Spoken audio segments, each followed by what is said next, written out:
Good day everyone, I am Sir Jerickson Chua and today we're going to discuss about advanced CSS, specifically on the use of text links and events in CSS. Our target includes enhancing web pages by incorporating link styles and events using CSS. Use appropriate techniques in correcting errors, or also known as debugging, and identify and practice the latest updates in CSS. So links enables users to jump from one page to another, thus allowing them to navigate the web. We can add design to links to make them more attractive, easier to use, and helpful in tracking navigation. As you can see here in the example, we use an Ahref tag, which is going to page.html. Inside this, we can place a text, which is this is a link, and then our goal is to create an animation just like this one using what we call link states. So there are actually four link states that we can use, or also known as your pseudo classes, which can be styled individually. We have a link, which is a normal unvisited link. We also have here a visited, which is a link that the user has already visited. We have a hover, which is a link when the user mouses over it, and a active, which is a link um, where the moment it is being clicked.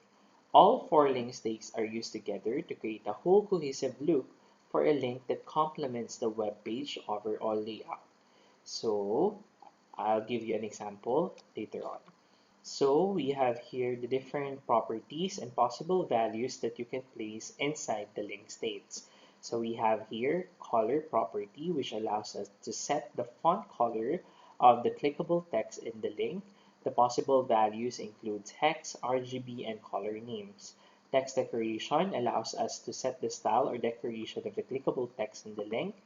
The possible values includes underline, overline, line through, solid, wavy, dotted, dashed, and others. For background color, we can also change the background color of the area covered by our link tag. Possible values includes hex, RGB, and color names as well. For text align property, we can align the text either center, left, right, justify. For padding, we can also add space around the clickable text area inside our link. And the possible values includes numerical values such as in pixels, inches, centimeters, millimeters, and others. And for border, this sets a border around the area covered by the A tag. So here is an example of the four link states implemented in the code. So as you can see here, we have the first one, which is a link. On the CSS, we placed here a background color of yellow, text decoration none for the link, border solid black 1px, and padding of 1 pixel. For visited, our goal is to change the color to cyan. For hover, it will change the color to light green, and for active, it will change the background color to hot pink. So in applying the four link states, it is necessary that the four link states should be listed in a specific order in your CSS code. Because if you didn't do that, the link states will not work at all. So let's take a look at the example given for you to see the difference between the four link states. So as you can see here, the default, we have background color yellow, and when we hover over it, it will change to green, and then when you click it, okay, the link will change color into pink. Okay, so as you can see here on the page source, okay, we have a link, a visited, a hover, and a active. So that's the proper arrangement for the four link states. Okay, so in CSS navigation bars, most of the online websites have different content but with a uniform layout and theme. Creating links for web pages, grouping together different links for different web pages will make your layout more organized and give the users a sense of direction in navigating your website. A list of links is formatted in a way that provides the user with an idea of where he or she is in your website. Okay, so let's take a look this particular example of a navigation. So instead of using text, they used icons to change the uh, location of the links. So as you can see here, the first icon is for home page, the second is for shopping, the third is we have flash sale, this one is for search, and the last one is for accounts. So later on, when you will be doing your final project, you may also use icons for navigation instead of just text. There are also websites where you can create icons just like this one, which the animation is already present. So on this particular example, we can also create navigation bars using the four link states. So as you can see here, we have navigation for home, news, contact, and about. So let's take a look at the example given. Okay, so there is actually two examples here for navigation. We have the navigation um, in the vertical format, and the second one is on the horizontal format. So here, our goal is to change the color of the text and the background color when the um, when we hover on that particular area of the navigation. So let's take a look at the code. So here we follow the format for the UL in which we change the list style type to none, okay, with a 550 pixel and the background color, which is the default one.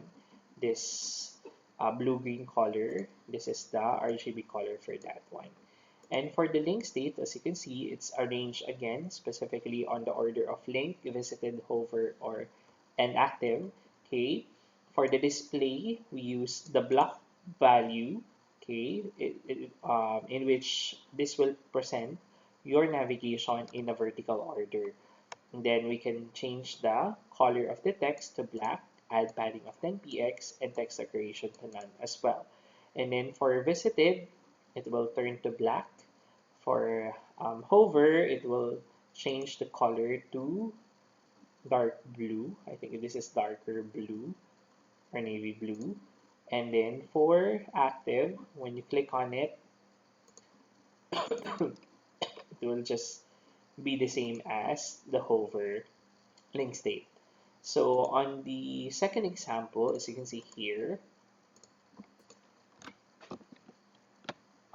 it's almost the same with the previous example, but this time for the UL, we added an overflow of hidden, and all of the links will be floated to the left. It means that all of the text will be on the same line. And then the display, instead of block, we will use inline. Okay, so that is for the horizontal navigation.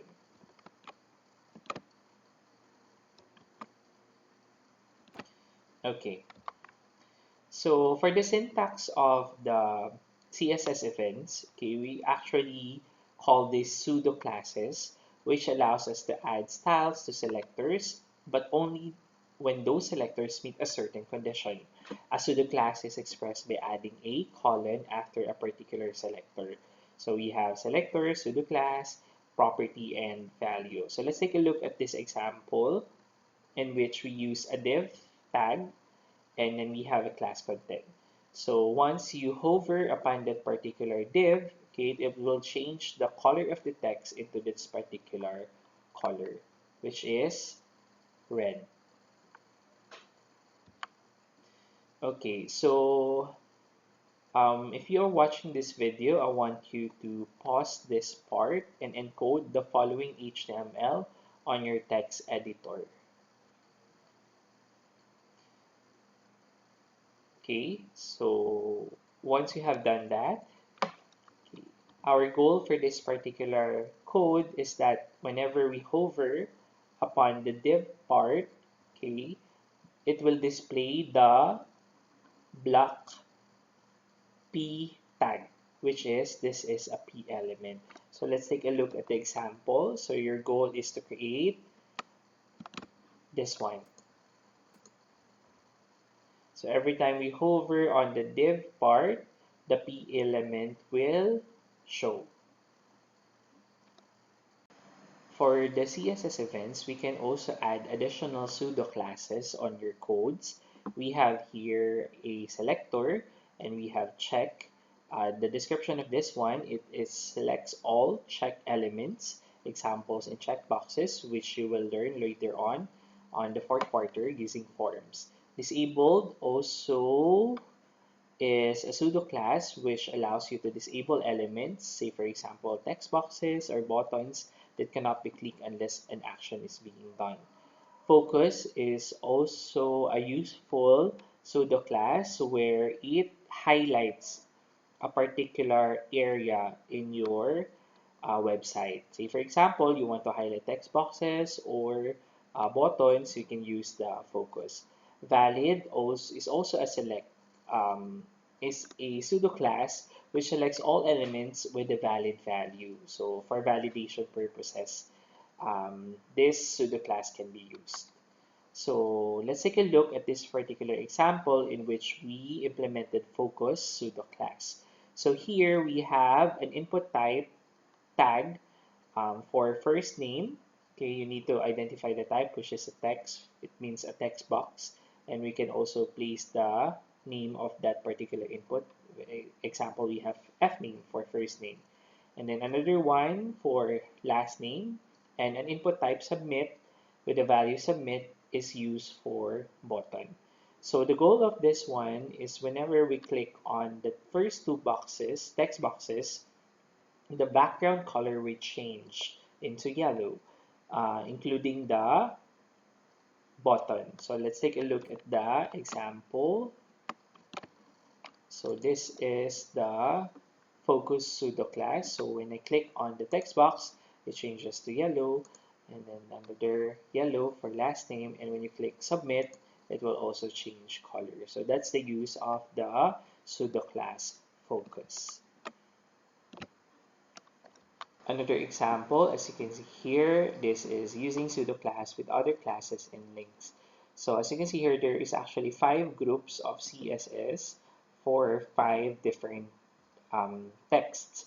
So the first text is that the default color will be color red for all of the 5 texts on the example.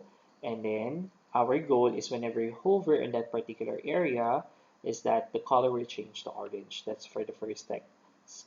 For the second text, the font size will change from the original size into 150%. On the third example, the background color will change to orange. The fourth one, the font family will change to monospace. And for the fifth one is that it will change from text decoration none into text decoration underline. So let's take a look at the example given. So by default, all of the text is red, as you can see here. So when I hover on the first one, it will change to color orange. The second, it will change the font size. The third, background color. The fourth will change the font family. And the last one, it will have a text decoration underline. So when I click this one, it will change the color to blue. It's because on our code, as you can see, if it's already visited, the color will change to blue. So those are the 4 link states that we can use in CSS events. Now let's proceed to the debugging techniques in CSS. CSS is like any of the programming languages where you will encounter errors in your code along the way.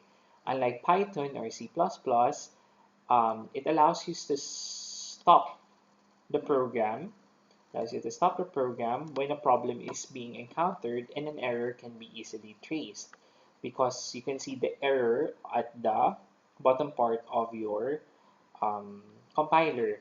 But with CSS and HTML, it's quite hard to find errors in your code. So in CSS, the page will still render even with errors and will not show the way that you would have wanted. it will not give you a clue as to where the error is. So we need to have these debugging techniques for you to easily find the problems in your code. So number one debugging technique that I want you to remember is that you have to make sure that you will use the proper selector, property, and value where it is appropriate. Some tend to confuse the different CSS properties and use them on selectors where the property is not applicable. So example, you can see here we have text align property on a div element to center the whole div container. Now text align only works for P or H1 to H6 because they are text tags. But if you're going to apply this for a div tag, it will not work at all. Another common mistake is using the wrong values and properties. Example, float center, because we don't have a center value for float. So let's take a look at these examples and check whether the property and values are correct. For the first one, we have background color red. Okay, so this is actually incorrect. It's because we don't have the dash for this particular example. The second one, we have font weight bolder. So this is actually correct.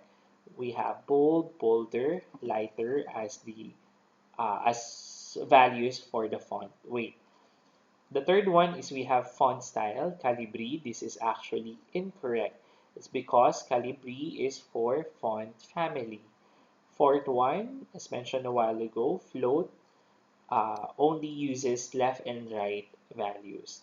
The last one, we have padding 9px, 5px, and 2px. This is actually correct because we have 9px for the top, 5px for left and right, and 2px for the bottom. Okay, padding. Number two, we need to learn the box model. So the common frustration in using CSS elements is that they never seem to quite align no matter how many margin pixels you are adding. So it's very important that you understand the two box sizing properties that we have discussed before using content box and border box. So when we say content box, you will add the padding and border, okay, for the content box, while the border box, the whole width will be the actual width of your box. So that's the box model. The third one is you can also right click whenever on the web page selects inspect for inspect element. This allows you to check the features of your website. Okay, when you hover over a section of HTML code, the corresponding part of the web page is actually highlighted. So if you want to see which area has problems on your website, you may also use the inspect element feature of the browsers.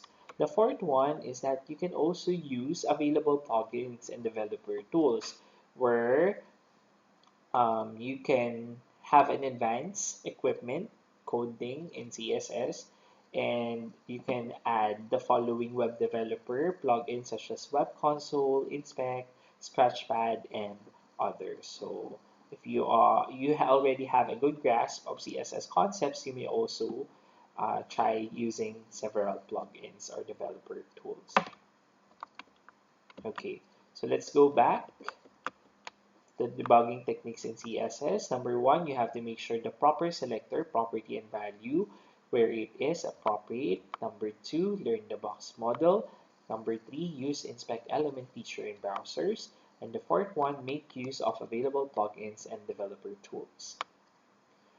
On the latest updates in CSS, if you remember the video that we have watched um, before on the semantic tags, there are actually features such as it allows you to create more interactive website with users by supporting animations. That's one of the latest CSS3 updates.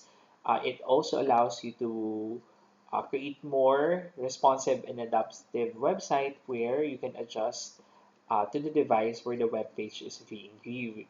So with CSS3, you can change from your computer into your phone without changing the layout using the CSS3 properties. Now, what are the best practices in applying CSS? So number one, just like what we're doing in our classes, you need to code your HTML first before you can add design on your web pages. Similarly, in creating houses, you need to create the foundations first, the frame, the structure, before you can add the actual design on the houses. Okay, so you need to code your HTML first, then design your website. Number two, you have to make sure that your code is readable. Always observe proper indentation and new line spacing where it is needed. Remember, when we are reading codes, it's top down, not left to right. So, in creating code, you have to make sure that it's always top down, not left to right. Okay, because it's quite hard to read codes from left to right. Okay, number three, group selectors with the same formatting together. Remember our group selectors, okay, in which you can just place all the selectors in one with the same formatting. You have to make sure that all of those selectors have the same properties and values that is aligned to them. Say for example, we have H1, H2, and P, so those are text tags. We can change the color, change the text align, and even the border. Number four, learn to use the shorthand property for CSS properties. So instead of specifying the individual properties and values for div or for margin, as you can see here, you can also use this one, okay, shorthand property to lessen your code. Okay, another one using border. Instead of specifying each of the border property, you may now use the shorthand property. Number five, avoid using inline CSS and use external style sheet as much as possible. Using the external style sheet will provide a more unified location for all CSS formatting for your project. And whenever you need to change or modify the whole website's formatting using external sheets allows you to modify only a single file. The downfall of using internal and inline CSS it's that it would mean that you have to visit all HTML files in your website to modify the CSS in your codes. Okay, so it's recommended that you can use external style sheets, but in our case, you can still use internal CSS and avoid inline CSS. Number six, you need to organize your CSS code. So it's always a good practice that you start from top and work your way down to the bottom. Say for example, you added elements for the header. So on the CSS part, the first CSS code is for the header, then content, and then the footer section. So the arrangement, similar to the semantic tags that we have discussed before, you need to follow the proper arrangement of the style. Formatting for containers, work your way inside into the container specific content. Say for example, we have div, code first for the div, then code for the paragraph and the image if you added those tags inside your div. So these are the best practices that we can apply in CSS. Let's go back to the first one. So number one, you need to code your HTML code first. Number two, make your code readable. Number three, group your selectors with the same formatting together. Number four, learn to use the shorthand property of CSS properties. Number five, avoid using inline CSS and use external style sheet as much as possible. And number six, organize your CSS code. So in summary of our discussion for today, there is actually four link states that you can apply on your web pages, which is link, hover, visited, and active. By styling links according to their four link states, the user's overall experience in navigating a website will be improved. Make sure to always maintain the order of link states in your CSS codes. Navigation links on a web page with multiple pages can be grouped using navigation bars. Generally, navigation bars can either be horizontal or vertical. CSS events provide a way to make the website more interactive for the user. This is achieved by using pseudo classes that define the state of an HTML element for styling. Pseudo classes can be used with other classes and other selectors also to make styling HTML elements much easier. As more CSS are added to a web page, a good grasp of several best practices and debugging techniques can help you check your CSS code when the output is not turning out the way you prefer it to look.